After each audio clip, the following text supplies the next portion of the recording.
Even if your publisher's not selling print books, having a physical copy is really important because you can come to these things and you can go to events and you can sell your books, and you can't really do that if you don't have a physical copy. There's only so many Kindles you can give away before you start losing money. It really doesn't make financial sense, but from that aspect, speaking to self-publishing, it's not hard to make a print version. Amazon does make it easy for you. There's other services that you can invest in to help you there. But all that said, I feel like we've dunked on publishers a lot. There's a lot of good publishers out there. For instance, Burning Willow Press. So small publishers are great. Small publishers are awesome because they're most likely they came from our world. They were writers, they love books, they love it. So looking at small publishers can be really wonderful. They may not provide you with all of the aspects that a huge publishing company would, but they're also going to give you more personalized service. They're going to try hard. I just think that when I first signed my contract, that the publisher would have a vested interest in me as an author and seeing my career grow, because the idea would be I would sign this contract for this one book and I'm going to keep writing. I mean, that's what I do with my life. I'm a words person. I'm going to keep writing stories. And then I'm going to come back to them with the second one, and hopefully that will also be successful, and things would snowball as an author. But most bigger publishers, will say, are more invested in that one book, and they're sitting on the opposite side of the table from you. So you really kind of have to protect yourself as the author. But again, there are publishers that I've found that are out there that do have that vested interest in seeing the author grow, because they're not in it for the quick buck. They're not in it to monitor the quarterly sales. Yeah, well, they're in it for the long run. They want to see you grow as an author, because if you grow as an author, you know, it goes back to the term, the old cliche that rising tides. Raise all boats, yeah. Well, it's like the 80-20 rule, I guess. They bring in a lot, and then they say, okay, fight it out, guys. We're going to invest, we're going to put in some money, but then that's it. Go out, market your book, sell your book, bring in sales. If we find you financially viable, we're going to bring on possibly your next book. But until you've gotten to the point where just the fact that you've got a book releasing, that people are pre-ordering it, they just don't care. But unfortunately, that's the harsh way of life. You know, it's dog eat dog, and you're going to have to go out there and fight for your share of the eyeball and the wallet. So, I'm sorry, we've been talking a lot. Is there any questions from the audience here? Yes? I've actually been meaning to go back to the story I'm working on, and well, you ever hit a point where you think there's too much wording in the story, but you don't know how to simplify it?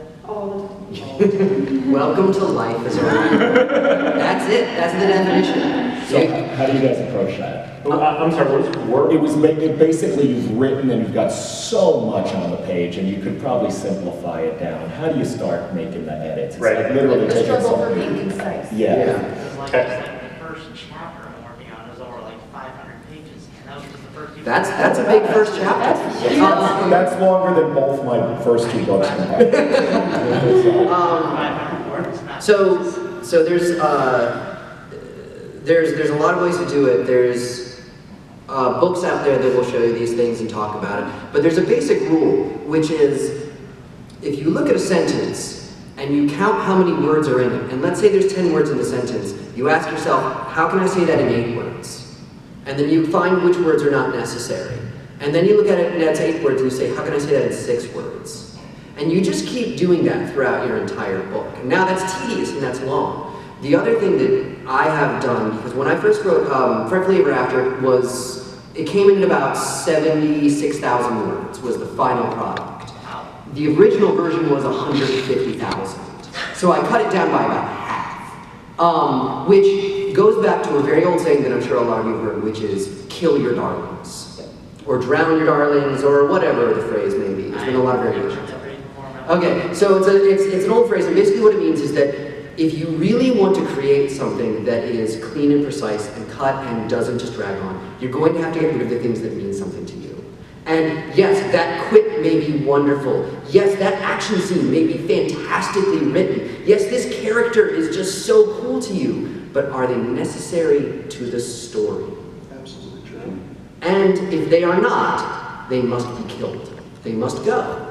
And there's always a way to do that. You can always cut things out. I cut out entire storylines from this book. And then I ended up replacing them with things that were better. Yeah. Have you read On Writing by Stephen King? Yeah. What? On Writing by Stephen King. Oh, okay. I highly recommend it if you're getting into writing. Every writer should. Yeah. The Elements of Style also is a great book that teaches you how to trim down. It was written by the person who taught the author of Charlotte's Web. E.B. White. Thank you. E.B. White. And was E.B. White's instructor on writing. And it's all about make it shorter, make it shorter, make it shorter, make it shorter, make it shorter, now it's good. Make it shorter, make it shorter, now it's great. So it's about trimming things down. But yeah, On Writing by Stephen King is Look at also great. authors like Hemingway. Yeah. Hemingway's tight. He does so much in a single sentence. It's evocative. I can't name anybody else who pulls that off. The first page of The Sun Also Rises by Ernest Hemingway. In the first paragraph, he gives you everything you need to know about one of the major characters. In one paragraph, and he shows this person's inner soul right away. And it's simple and clean, and he cuts down to the heart of what is important about this person, and he just puts it on the page. And from there on, everything else is just gravy. So when you're looking at trimming a book down, it's a tough thing to do, and it's hard, and it's difficult, and it's painful sometimes. But you have to ask what's best for the story. Yeah, like, I guess it's so long because of one of my college professors pretty much drilled in my head.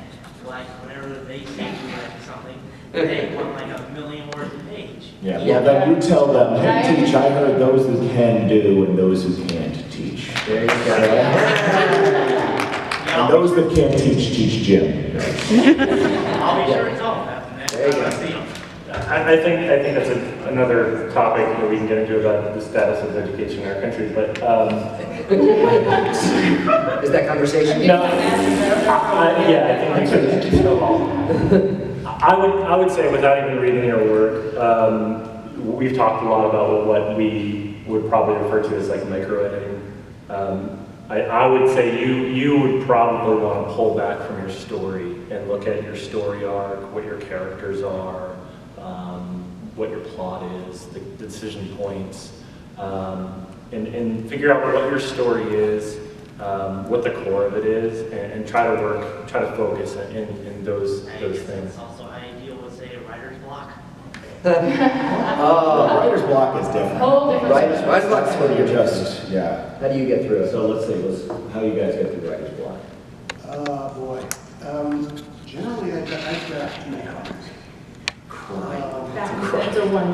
Silversmithing, cartooning, fountains. If I need to get rid of writer's block, I write something entirely different. Yes. That's how a couple of stories have happened that have been published and haven't been, is I've jumped genres. I started out with horror and zombies. There's a story in there too. Urban supernatural. I've jumped into supernatural action with a female character.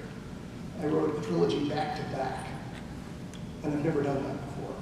And I've got notes for up to 6 more books, because she's so much fun, and the environment is so much fun. Writer's block, just do something creative. You know, whether it's, I'm going to go take a pottery class or cartoon on Instagram. Actually, like when I'm not writing my story, I'm just always thinking of like these new characters, new places on the spot. Write it down. Yeah. Write short stories. And with the phone, you know, with the cell phone, I email myself constantly. Anything, ideas, a funny idea, a funny line, a funny idea. Oh, that should be in something. Constantly. The only problem is it gets overwhelming. Like I've got notes scribbled here, scribbled there, piece of paper, emails, text messages, and then you're trying to jumble all that together. But that's the one thing, because I'll forget. I literally, mine like a sieve. It's part of today where you just, if you get something, write it down, send it to yourself, and then chances are you look at it tomorrow and you're like, holy cow, that was a funny damn line, and I would have forgotten it. I don't even remember when thinking of it. And you should see how many sticky notes I have stuffed in my bag because I'll be at my day job and gotta write it down and then just stuff it in there. Verify. Me, it's just. Whiteboards are great. Whiteboards and corkboards are fantastic. Put a whiteboard up somewhere in your house and just keep markers with it all the time. And as something comes to you, just jot it down. And the next thing you know, you'll have all these lines and circles and everything's running around. And you look at it and go, oh, that's actually a short story that I've got right there. I just gotta type it out. Nah, I'd rather have a coffee. You know, like, that's just how it goes. I'm looking at, yeah. And then you realize, I've solved an equation. I'm lucky enough to be I'm the son of a writer, and one of the things, I'm sorry, I didn't mean to. I was gonna say, one of the things he always said to me was, if you can't write a novel, write a short story. If you can't write a short story, write a poem. If you can't write a poem, write a haiku. If you can't write a haiku, write a grocery list. Write something. Always be writing. And it doesn't matter what you're working on as long as you're always working. Yes. What was the first thing you wrote? Poem, short story, like way back in the day when you first said you were going to be a writer? What was the first thing you wrote? Sixth grade hard. So I can take mine, like, not first thing I wrote, you know, I wrote stuff when I was a kid. I wrote, like, I remember kids' stories, like, I still remember Gary the Grasshopper. And I wrote 2 stories with Gary the Grasshopper. But what happened with me is, my friends, I remembered all of our wacky adventures of growing up. I was the one that remembered. I probably was the only one who wasn't drinking. And so we had this email chain of my friends from high school, and it's basically like an email fight club, and the basic rules are make each other laugh. There's nothing off the table. You know, family, job, personal experiences, bust each other's chops, make the group laugh, and we're on it all the time. And I used to share all these stories about from high school, and they were like, "This is, oh my God, I can't believe I didn't remember that. I don't remember any of that. You just brought back so many memories. That was such a funny time." So for them, I wrote all those stories down, and they wanted me to write a book.